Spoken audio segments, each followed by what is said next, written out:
invité principal. Jésus, mon invité principal. Il a en lui le secret du mariage, mon invité principal.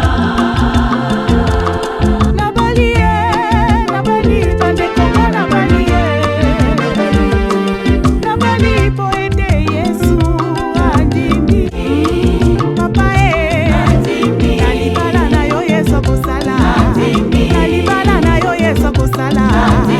Yende azali mwinda libala yende azali mwinda libala soki molili ekoti na ndako kama belela kaka Yesu aza mwinda nandimi libala oyo euti na Nzambe nandimi papa nalibala na yo Yesu kosala nalibala na yo Yesu kosala.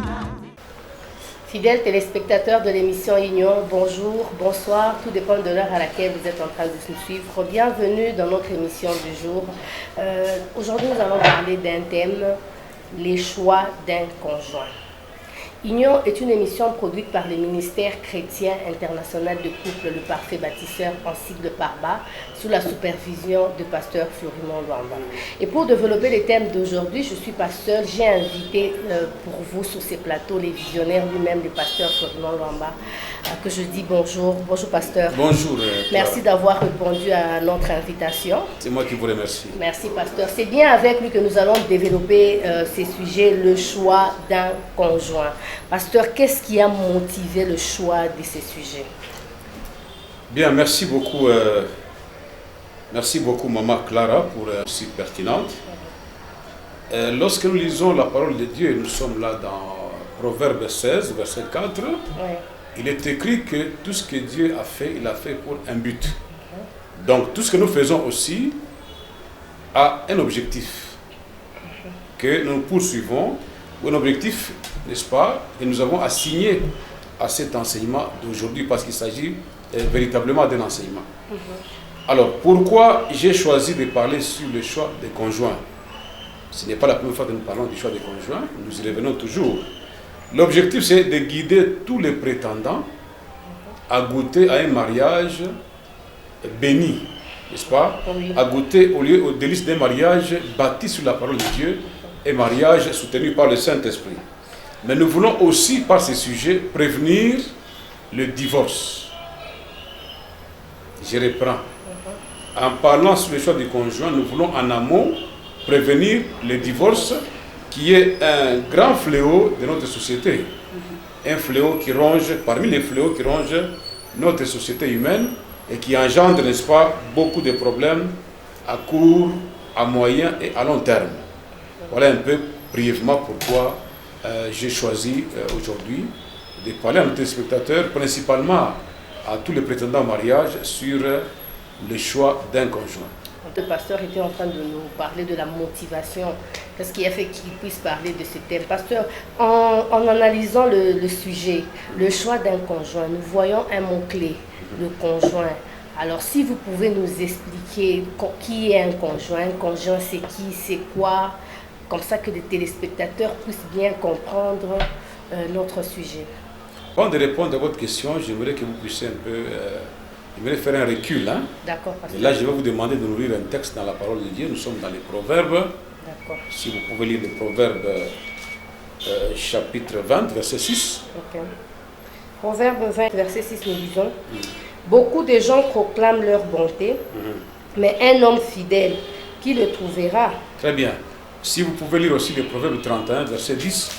Ce que je voudrais faire, c'est ressortir deux questions fondamentales, n'est-ce pas, que nous retrouvons dans la Bible, mais des questions qui sont en même temps une préoccupation pour les jeunes filles et les jeunes gens qui voudraient bien se marier. Vous dites Proverbe 31. Verset 10. Proverbe 31, verset 10, nous disons qui peut trouver une femme vertueuse? Elle a bien plus de valeur que le perle. Ok, on peut s'arrêter là. D'accord. Le Proverbe 20, verset 6, il y a une question qui est posée. Oui. Beaucoup de gens proclament leur bonté, mais un homme fidèle, qui peut les trouver. Qui les trouvera? Là, vous sentez tout de suite que c'est une question qu'une fille se pose. Oui.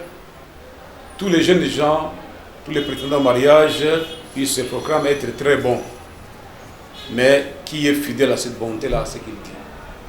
Les jeunes gens se posent aussi des questions du genre, qui peut trouver une femme de valeur? Parce que nous parlons du choix, il était tout à fait normal que nous puissions revenir sur ces deux questions fondamentales, n'est-ce pas, que les uns et les autres se posent avant de pouvoir, n'est-ce pas, s'engager dans le mariage. Alors, il y a un autre texte que j'aimerais qu'on lise en rapport avec les choix. Oui, pasteur. Nous sommes dans les Proverbes. Aujourd'hui, on va lire beaucoup les textes des Proverbes. 19, verset 14. Proverbe 19, verset 14. On peut hériter de ses pères une maison et des richesses, mais une femme intelligente est un don de l'Éternel. Très bien. On peut hériter de ses pères, maison, richesse, etc. Mais une femme intelligente est un don de l'Éternel. A contrario, nous pouvons nous poser la question de savoir, une femme qui n'est pas intelligente est un don de qui? Elle provient d'où? Nous sommes en matière de choix. Dans le parcours de l'être humain sur la terre, nous devons retenir, bien aimés frères et sœurs, que l'homme a non seulement des défis à relever et des problèmes à résoudre, mais il a aussi des choix à faire dans toute sa vie. Et les choix à faire, c'est dans tous les domaines, les divers domaines de la vie de l'être humain. Alors, ça c'est une question très importante. À chaque étape de l'évolution humaine, il y a toujours des choix à faire. N'est-ce pas? Les choix d'un pantalon, d'une chemise, d'une culotte, les choix de... Plus on évolue, à chaque étape, à chaque, n'est-ce pas, niveau d'existence, l'homme est appelé à faire des choix dans tous les secteurs. Mais ici, nous sommes en train de parler du choix dans les domaines de mariage. Tout à fait. Alors tu vas voir que ce qui distingue l'homme et l'animal, c'est que l'homme, il a des choix à faire et il est intelligent, créé à l'image de Dieu, et il a aussi le sens des responsabilités. Alors les choix dans tous les secteurs de la vie, y compris dans la vie conjugale, les choix est lié à une certaine échelle de valeurs. Voyez-vous? Oui. C'est les choix et les conjoints. Lorsque nous parlons des échelles de valeurs, l'homme devrait comprendre qu'il y a deux grands choix. De tous les choix qui existent, il y a deux grands choix. Deux choix qui émergent parmi tant d'autres. Comme pour dire l'échelle des valeurs dans les choix. Il y en a deux qui se distinguent. Le premier choix, c'est celui de savoir où vais-je passer l'éternité. Il y a un choix à faire. L'homme est un voyageur. L'homme est un pèlerin sur la terre. Ses jours sont comptés au bout des doigts. N'est-ce pas? La Bible dit que le plus robuste peut atteindre 70 ans. Ok? Donc, même s'il peut aller à un siècle ou même un siècle et demi par rapport à Dieu, c'est rien. Parce que Dieu est éternel. Alors maintenant, dans notre parcours terrestre, en tant que voyageur, en tant que pèlerin, nous avons un grand choix à faire, c'est de savoir quand va s'arrêter le pèlerinage de l'homme sur la terre. Quand va s'arrêter notre voyage, notre vie sur la terre. Parce qu'il va s'arrêter un jour. Qu'on le veuille ou pas. Animal ou être humain, notez que tout s'arrêtera un jour. Et quand tout va s'arrêter, quand on cessera de respirer, qu'est-ce qui va arriver? Où est-ce que nous allons reposer? Où irai-je reposer mon esprit? C'est une grande question et le choix c'est quoi? Il faut accepter le Seigneur Jésus-Christ comme Seigneur et Sauveur pour préparer sa pension spirituelle, sa retraite spirituelle. Quand tout va s'arrêter, le corps sera détruit, mais où irai-je, où ira reposer mon esprit? Parce que l'âme étant liée au corps, l'âme disparaîtra avec le corps, mais l'esprit va demeurer. Donc il y a un grand choix à faire. Le tout premier, c'est de savoir où vais-je passer l'éternité au cas où je cesserai de vivre sur cette terre. Donc la grande question c'est celle-là. Et le grand choix à faire, le choix prioritaire, c'est de choisir, c'est d'accepter Jésus-Christ comme Seigneur et Sauveur. Non seulement pour vivre éternellement, mais aussi pour avoir la paix sur la terre et pour réussir dans tout ce qu'on peut entreprendre. Et même pour être vainqueur devant toutes les œuvres des ténèbres, il faut choisir Jésus-Christ comme partenaire. La deuxième grande préoccupation, la grande question, la deuxième, c'est le choix de son conjoint. Il y a deux choix. Où irai-je passer l'éternité? Oui. Deuxième choix, en tant qu'homme. Pourquoi je parle d'éternité? Parce qu'on va quitter la terre. Tout à fait, nous sommes de Alors, le deuxième choix devient important, c'est celui de savoir à qui vais-je me marier. Pourquoi? Parce que autant l'homme peut quitter la terre, mais autant l'homme est appelé à quitter son père et sa mère. Donc nous allons de départ en départ. Alors quand tu auras quitté ton père et ta mère, tu vas t'attacher à qui? Deuxième question. C'est là que vous voyez toutes ces questions deviennent beaucoup plus intéressantes. Ok? Deuxième grand choix à faire, c'est avec qui, à qui me marierai-je? À qui vais-je passer le reste de mon temps sur la terre? Alors, au premier choix, nous avons dit qu'il faut accepter Jésus. Au deuxième choix, le problème se pose parce qu'il faut chercher maintenant à qui s'attacher, avec qui entrer en alliance pour le reste de la vie. Ici, nous sommes dans le domaine tout à fait du mariage. Il faut y réfléchir. En tout cas, pasteur, en parlant du conjoint, du deuxième choix que vous avez dit, le choix d'un conjoint, est-ce que marié? Laissez-moi vous dire que le mariage, c'est un choix. Oui. Vous comprenez, hein? Oui. Mais tout le monde a été équipé pour se marier. Okay. Suivez-moi très bien. Dieu a équipé chacun de nous pour pouvoir se marier. Justement. Donc, il y a des personnes comme l'apôtre Paul dans la Bible, il y a d'autres qui sont morts célibataires. C'est un choix à opérer. Mais vous allez voir que c'est un choix qui n'est pas assez populaire. Hein, ce n'est pas le choix de tout le monde. Il s'agit d'une minorité qui ont choisi de vivre ou que Dieu a mis à part, comme les eunuques. Oui. Les eunuques, ce sont des handicapés sexuels. Donc, tu comprends que quelqu'un qui est déjà handicapé sexuel n'a pas droit au mariage, n'a pas droit au chapitre. Mais il y a ceux qui sont devenus eunuques par la volonté de Dieu. Il y a ceux qui sont devenus eunuques par leur propre volonté. C'est le cas de l'apôtre Paul, qui a choisi, je suppose, de rester comme cela pour servir Dieu. Oui. Et il voulait que tout le monde devienne comme lui. Heureusement que c'est un homme intelligent. Oui. Il a fini par comprendre que, il a même écrit en disant aux Corinthiens que Dieu, chacun de nous tient de Dieu un don particulier. Donc nous marier, c'est un grand principe. Et ne pas se marier, c'est une exception. Mais nous nous adressons à ceux qui ont envie, à ceux qui prétendent, à ceux qui préfèrent se marier. C'est à eux que nous nous adressons. Donc à tous ceux qui ne sont pas concernés par le mariage, suivez ça à titre peut-être de récréation pour vous. Mais je m'adresse à ceux qui ont besoin, qui ont les penchants, qui ont le désir de contracter un mariage un jour.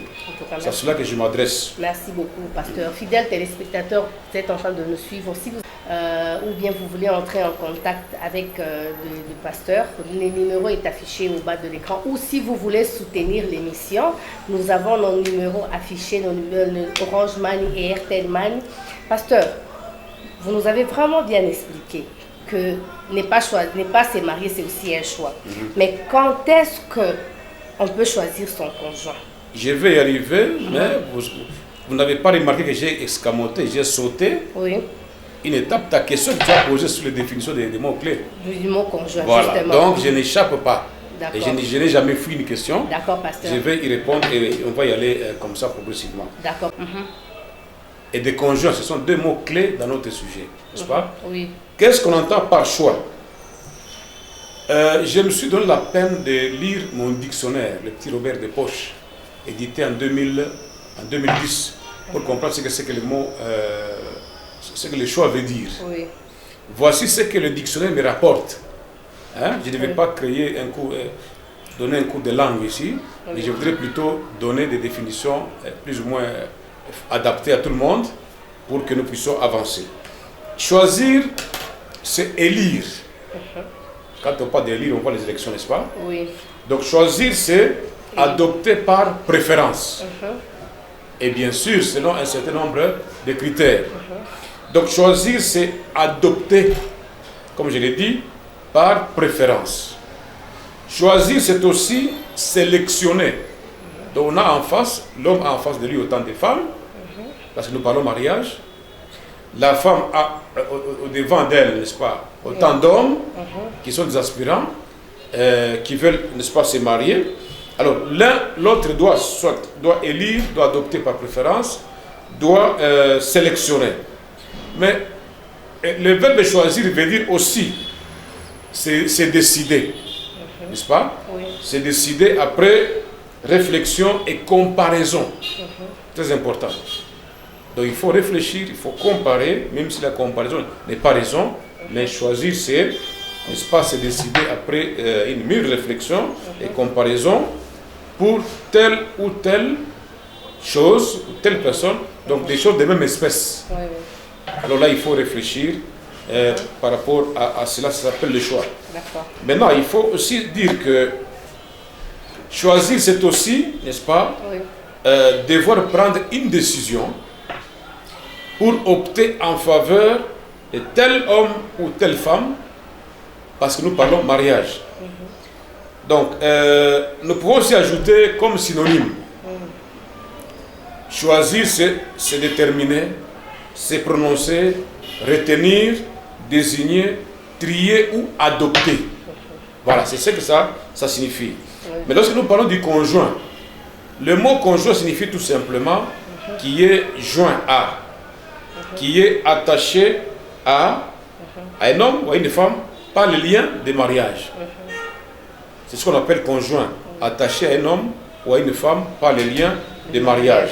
Alors, toute personne mariée est réputée être conjoint ou conjointe, selon qu'il s'agit de l'homme ou de la femme. Je vais attirer l'attention de mes téléspectateurs, notamment ceux qui ne sont pas encore mariés, les prétendants.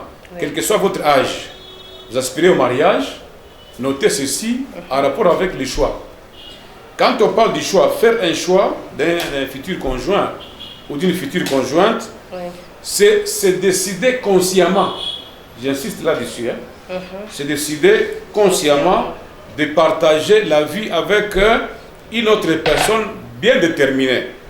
Mais attention, bien déterminée, n'est-ce pas, qui n'est pas dépourvue de défauts. Et là, je voudrais vraiment souligner. C'est-à-dire que vous décidez, si vous voulez bien, consciemment, de pouvoir partager votre vie avec une autre personne bien déterminée, mais qui n'est pas dépourvue de défauts. Donc, il y a des défauts, autant que vous en avez, autant aussi la personne peut en avoir. Donc, dans la vie, chacun de nous a des qualités et chacun de nous a des défauts, y compris moi-même. J'ai des qualités pour ceux qui me connaissent bien, j'ai aussi des défauts pour ceux qui me connaissent.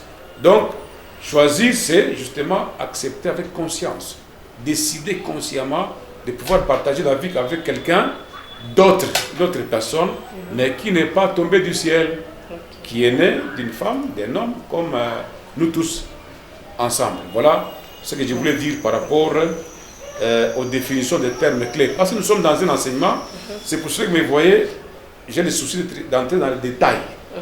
Dans un enseignement, on ne laisse rien de côté, nous voulons maximiser tous les points pour pouvoir équiper ceux qui nous suivent et qui veulent se marier. En tout cas. Maintenant, pourquoi faut-il nécessairement choisir?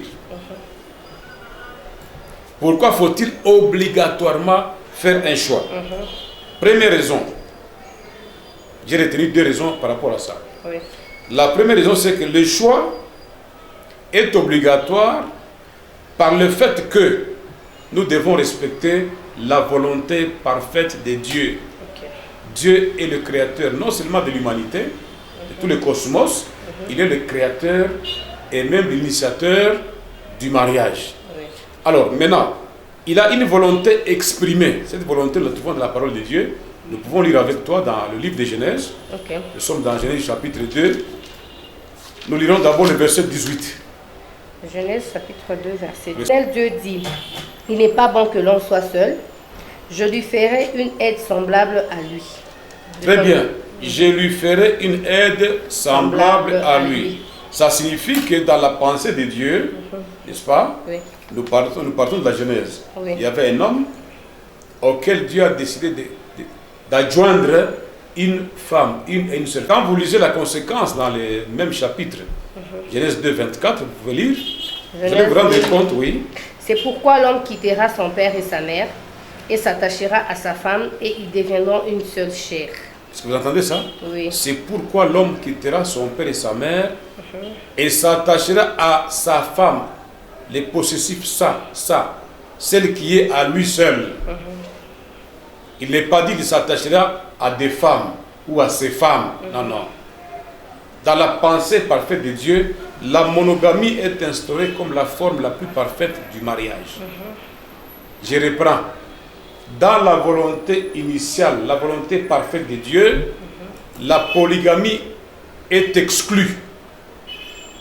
Tandis que la monogamie a été instaurée comme la forme la plus idéale et la plus parfaite du mariage. Et lorsque l'apôtre Paul prévient l'église de Corinthe, nous sommes dans 1 Corinthiens, madame, apprêtez-vous à lire ça. Oui. 1 Corinthiens 7. Oui. 1 Corinthiens chapitre 7, verset 2. 1 Corinthiens chapitre 7, verset 2, nous disons. Oui. Éviter l'impudicité, toutefois pour éviter l'impudicité, que chacun ait sa femme et que chaque femme ait son mari. Yes. Pour éviter l'inconduite, les désordres sexuels, pour éviter le vagabondage sur le plan sexuel, que chacun ait sa femme. Il ne dit pas que chacun ait ses femmes, qui est en train d'induire les gens en erreur en enseignant la polygamie comme forme de mariage. Non, non. Jésus répondant à cette question, nous sommes dans Matthieu 19. On va lire le verset 6 et 7. Vous allez vous rendre compte, bien aimé, que tout ce que l'homme a fabriqué après le péché, ça n'engage pas Dieu. L'homme veut se justifier, l'homme veut compliquer et même, n'est-ce pas, vivre comme rebelle toute sa vie. Matthieu 19, combien? Verset 6 et 7. Matthieu 19, 6 et 7, nous disons. Ainsi, ils ne sont plus deux, mais ils sont une seule chair. Que l'homme donc ne sépare ce que Dieu a joint. Très bien, Dieu joint l'homme et la femme. C'est pourquoi on dit conjoint. Oui. Ils sont joints par le lien de mariage. Mais lorsque nous rentrons dans Ecclésiaste, madame, vous allez vous rendre compte ici que la pensée de Dieu pour le mariage, c'est qu'il y ait un homme d'une part et une femme d'autre part. Oui. Et nous lisons dans Ecclésiaste 4, on va lire de 9 jusqu'à 12. Oui. Ecclésiaste chapitre 4, verset 9 jusqu'à 12. Oui. Deux valent mieux que un, parce qu'ils retirent d'un bon salaire de leur On dit bien travail. deux valent mieux qu'un. Oui. Parce qu'ils retirent, et deux valent mieux que un, parce qu'ils retirent d'un bon salaire de leur Ils travail. retirent un bon salaire. Regardez De bien. leur travail. Oui, ils retirent, oui. Car s'il tombe, l'un relève son compagnon, Oui. mais malheur à celui qui est seul et qui tombe sans avoir un second Pour le relever, ok.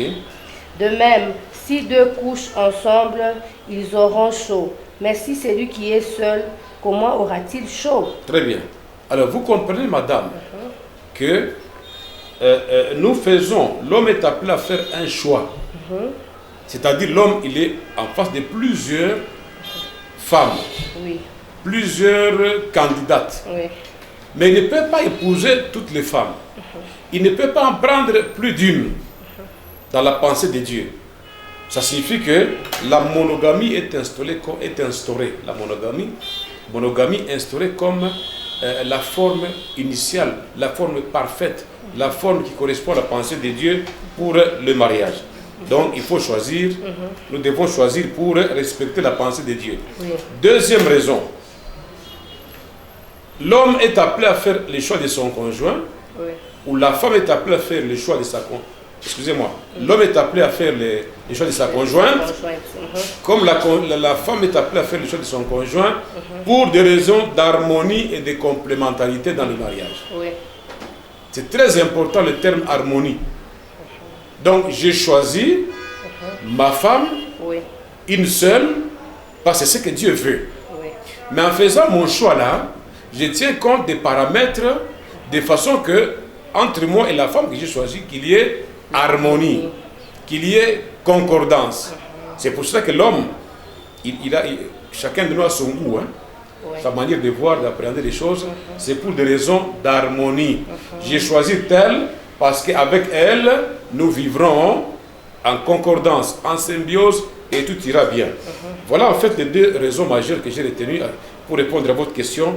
Pourquoi faut-il faire un choix? C'est pour rester dans la volonté de Dieu, respecter les principes de Dieu, mais c'est aussi pour qu'il y ait harmonie. Tu ne peux pas prendre toutes les femmes sur toi-même. Non, tu prends la femme qu'il te faudrait selon ton goût,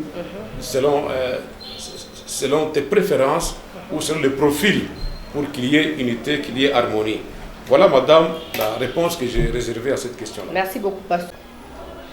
Fidèles téléspectateurs, nous sommes obligés de nous arrêter par ici, faute de temps.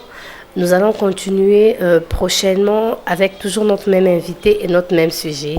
Merci de nous avoir suivis. Merci à notre réalisateur. Restez branchés. Bye. À la prochaine. Mon invité principal,